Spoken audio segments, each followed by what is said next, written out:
Welcome, folks, to the Santa Clarita Valley Leadership and Business Solutions webcast. My name is Paul Raggio.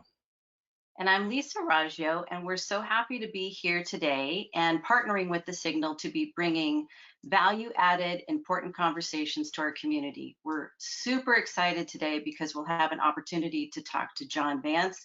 He's the president and visionary of Vance Wealth, and he's very committed to this community in many ways, and we're going to have a great conversation.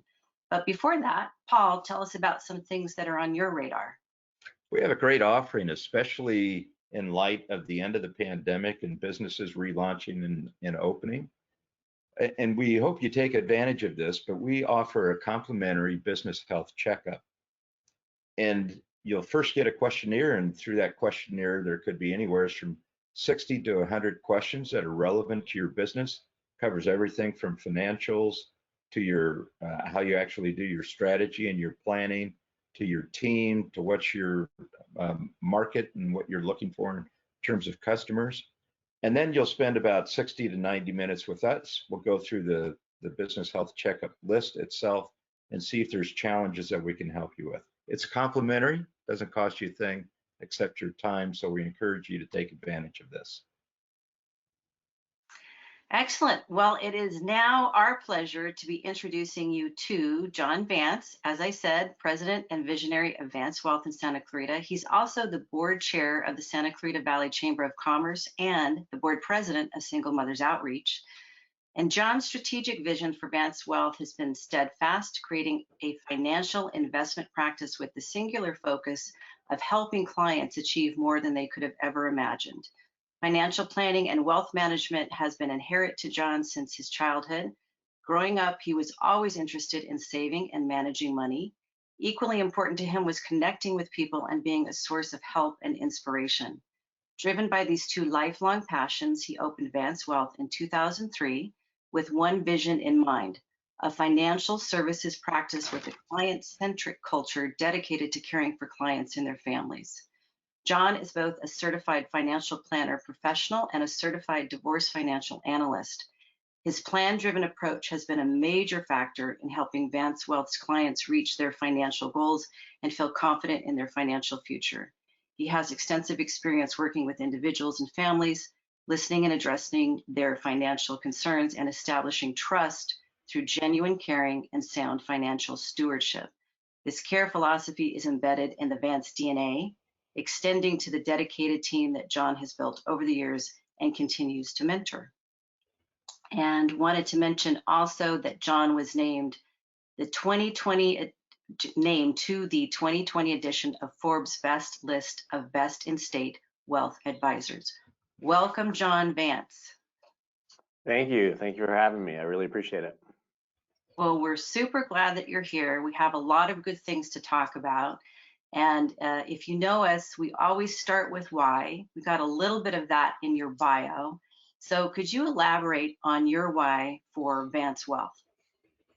Yeah, I think there's multiple, so it's sometimes a difficult question to answer in terms of just boiling it down to one.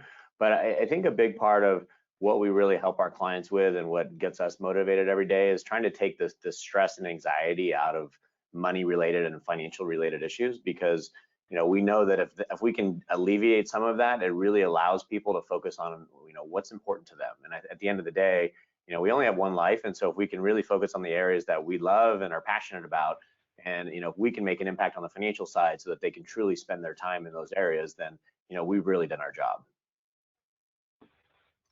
John, we've got something in common. We both graduated from the Santa Clara University. And I'm really proud of it, as I know you are. But just looking at your bio, 6 years later, you started this business. So talk a little bit about, what inspired you to do this and some of the steps you took in thinking through, hey, I want to start a business, and understanding some of the risks involved in that. I think that'd be really helpful to the audience.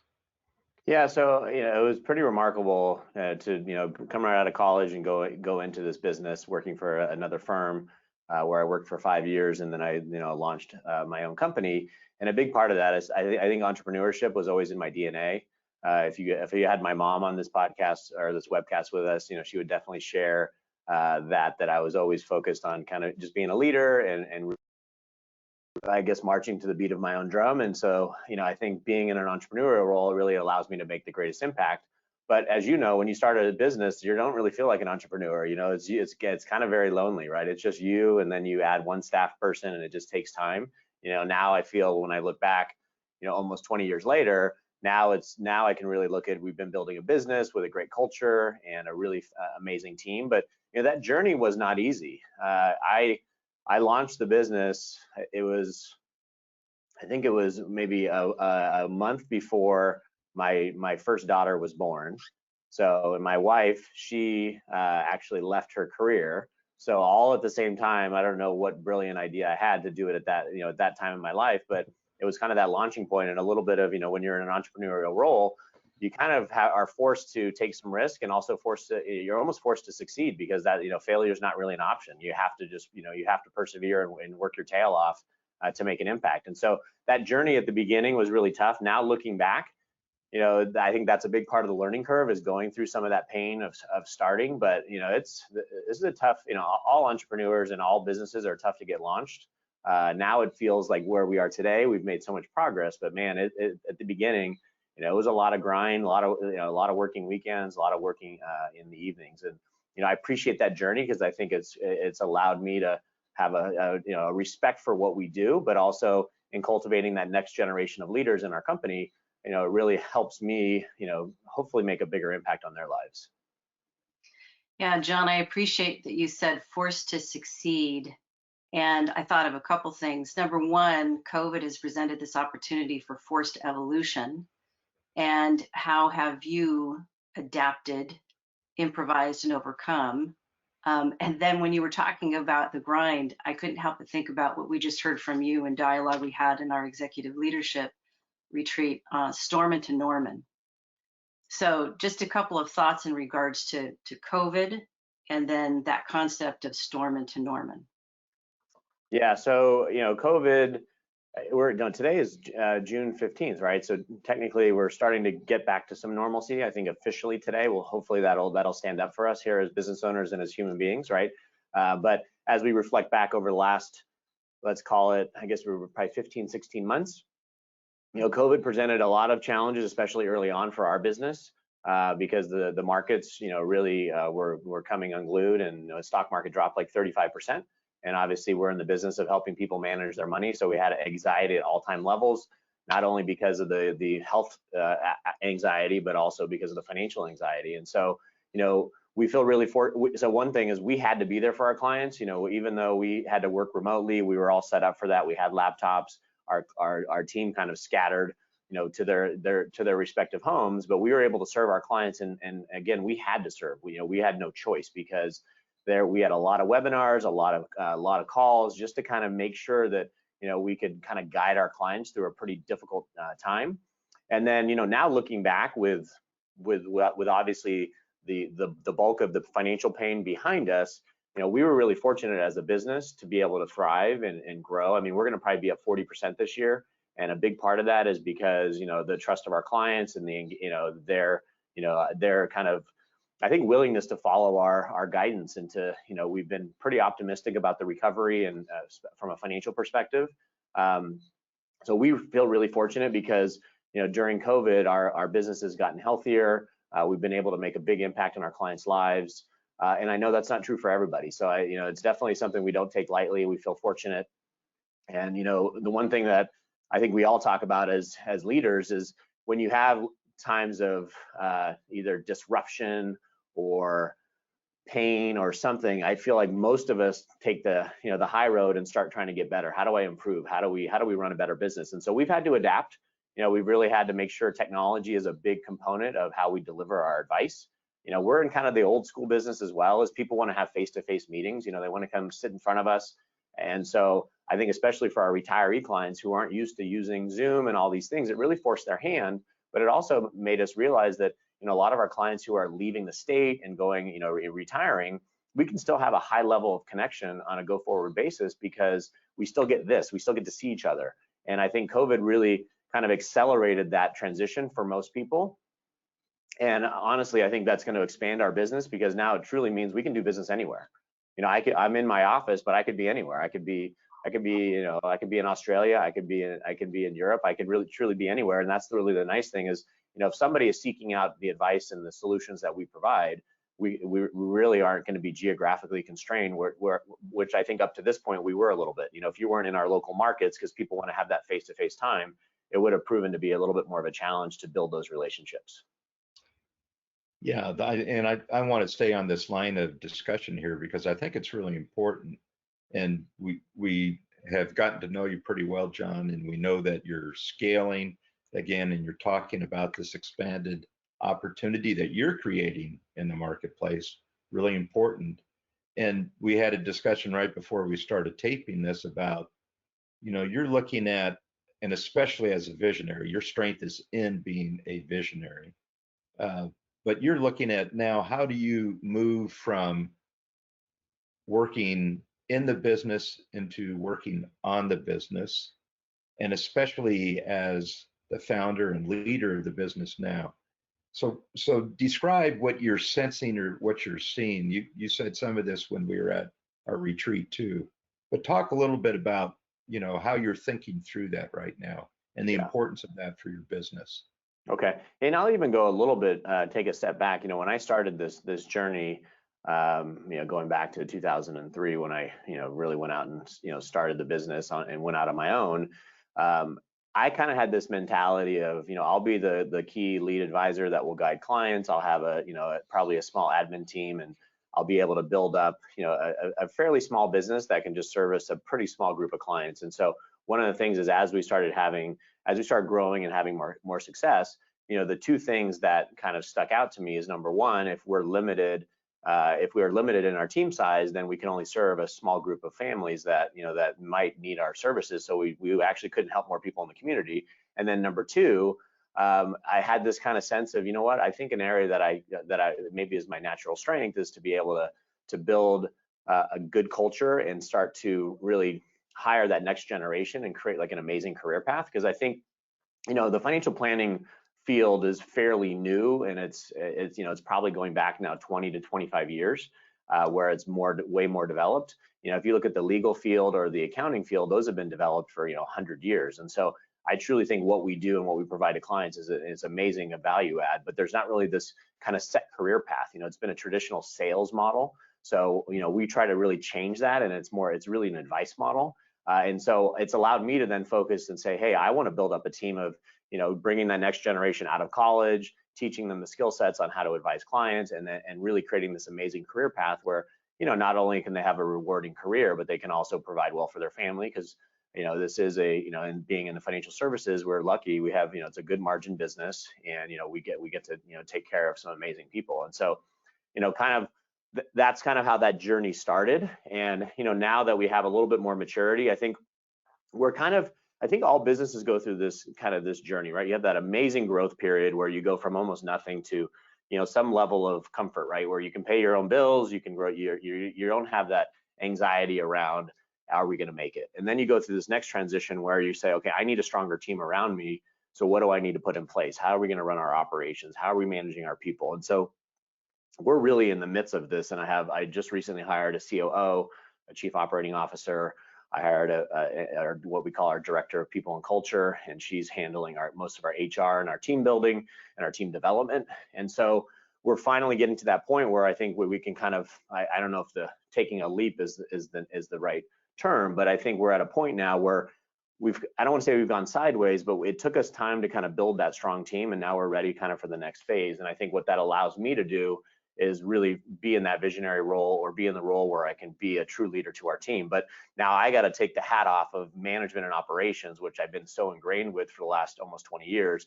And that transition's been harder than I thought, because I've been so wired to do it. And so, that's a skill set that we need to develop, but it's definitely hasn't been as easy as a transition as I thought it would be. And it's especially hard because you start getting away from all the activities, and then I'm wondering, what's going on? Is somebody doing this? I used to know about this. And so that does make it a little bit hard as our company has grown.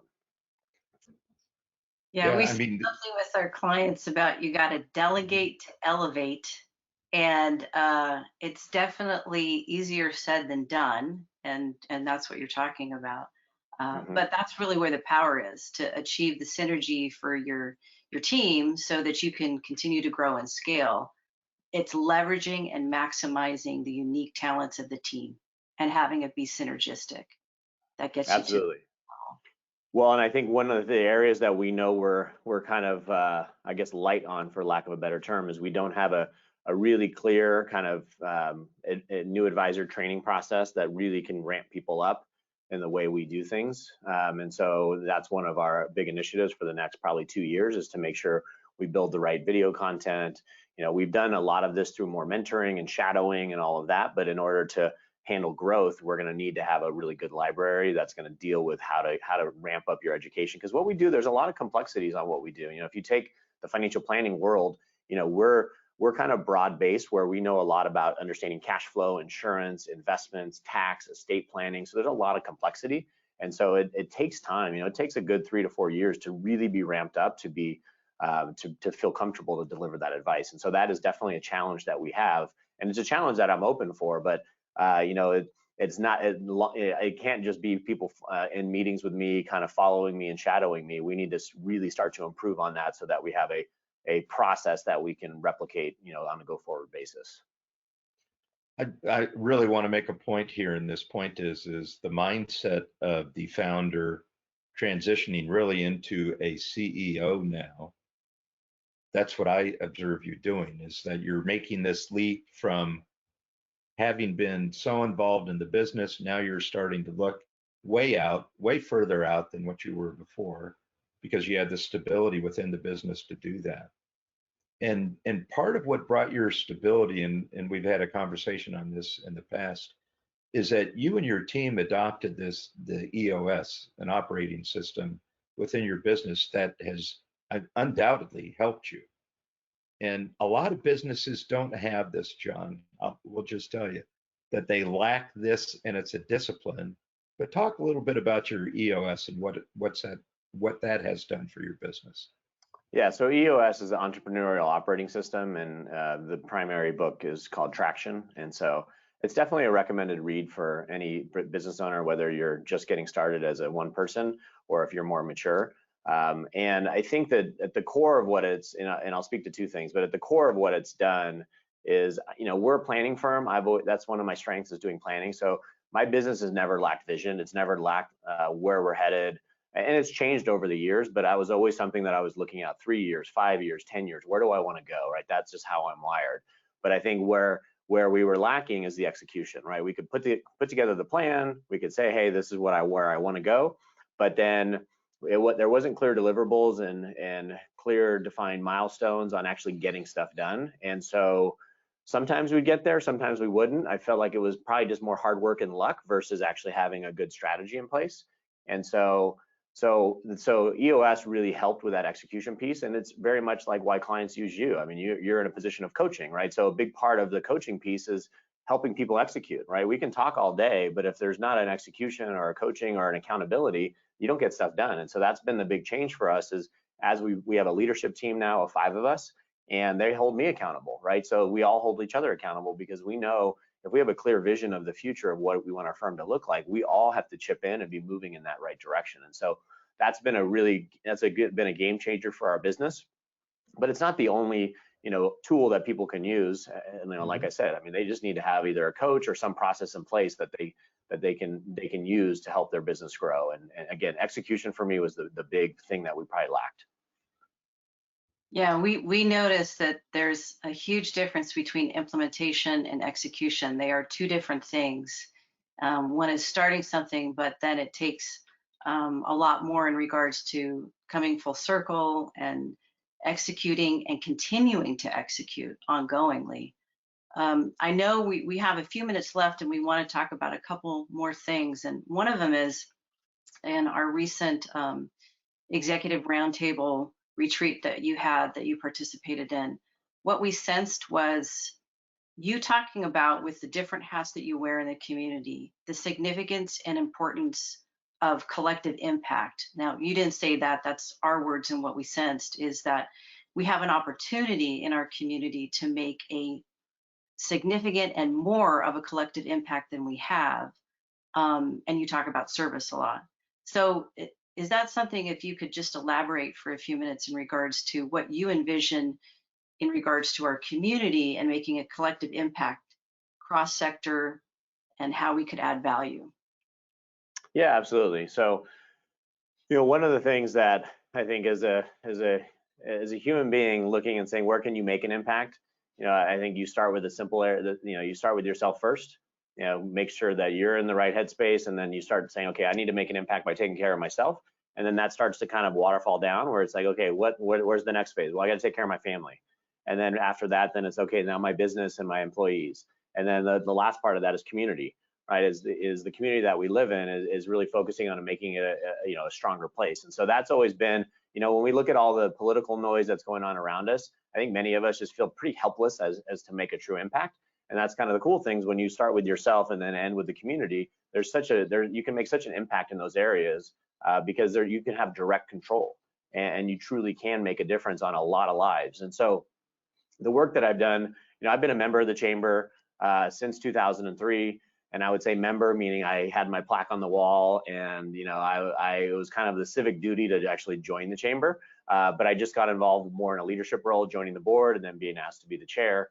And mainly did that because I know that small businesses need a voice. Small businesses need to have more leadership, and the chamber is doing such a good job in terms of educating our business owners, the content they're providing, the political action or advocacy that we take as well. So I'm really excited to be part of the chamber. I know that the health of the chamber is in such a healthy place, and we have such great businesses, but we're also running into some challenges because I think that younger generation of entrepreneurs don't look at the chamber as kind of a necessity, which is really a shame, because I think that that's where you create connection, that's where you can continue to learn and develop. And so that's really going through COVID's been tough in this position because there hasn't been a lot of outreach, but that's one of the things that I'm definitely committed to doing, is being more of a leader in that space and really encouraging that next level of business owners to get involved, because I do think it's going to make an impact.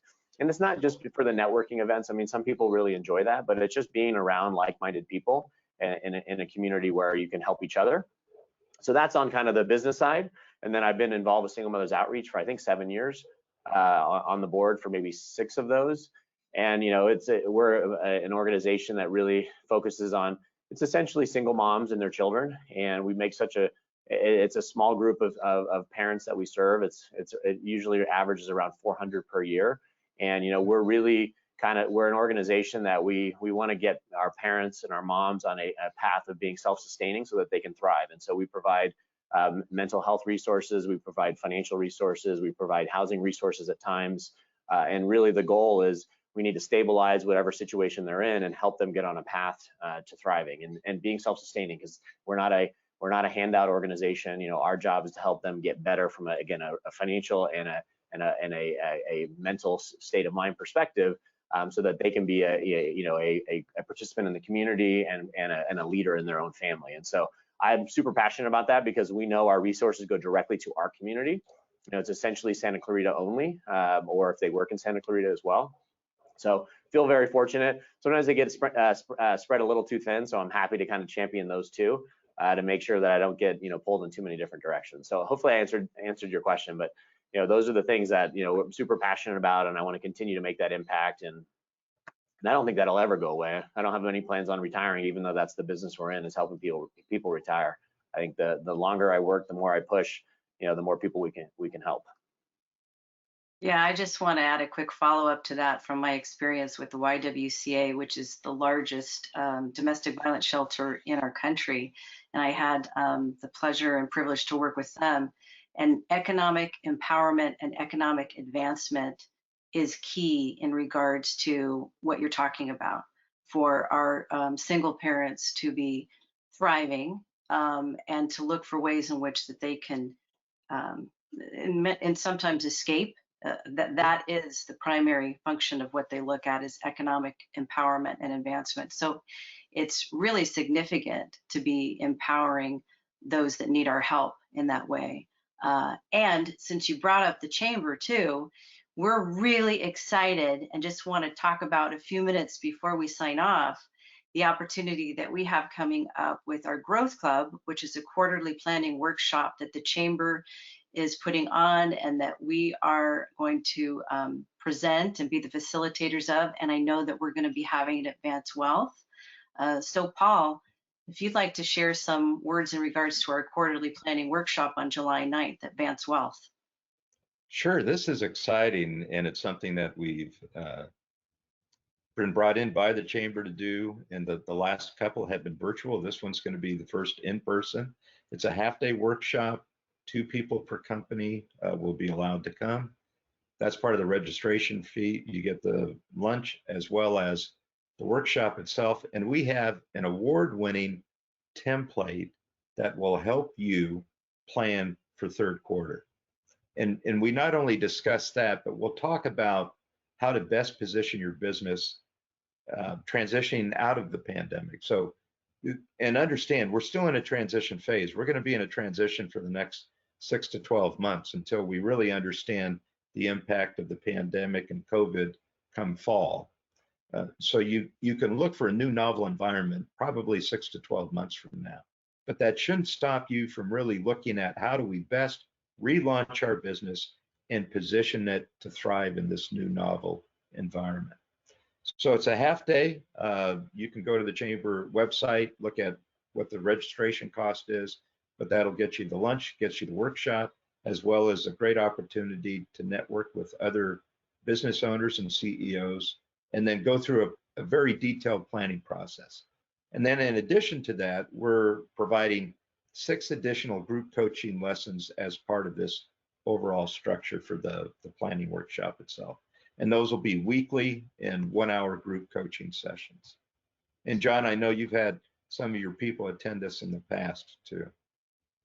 Yeah, and it's been, you know, it was a great resource for them.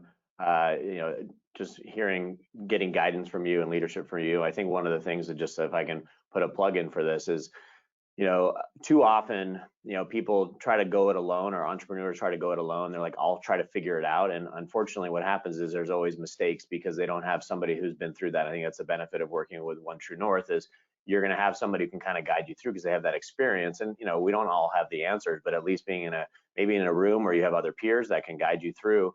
But it also it accelerates the learning curve when you have people that you're working through these issues with. And it also forces you to take the time, because when you're doing planning and a lot of this in kind of what I would say in quiet by yourself, you're not holding yourself accountable. When you kind of say it out loud and you have coaches or you have peers around you, it really forces you to step your game up and get better. And so, you know, that's one of the things that we try to harp on our business owner clients is you got to get help. You can't do this alone. And, you know, because if you try to do it alone, you're going to take all the time away from your family and things that are important to you, because you're not looking for those resources that can really accelerate your development.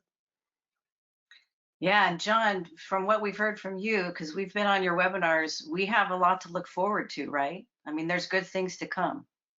There definitely is. I mean, I think naturally we tend to have a little bit of pessimism, I think, when we view the economy or the future outlook for the world. But, you know, we think that there's a lot of good things happening for our country, for our world. And I think optimism should be how you kind of your guiding principle.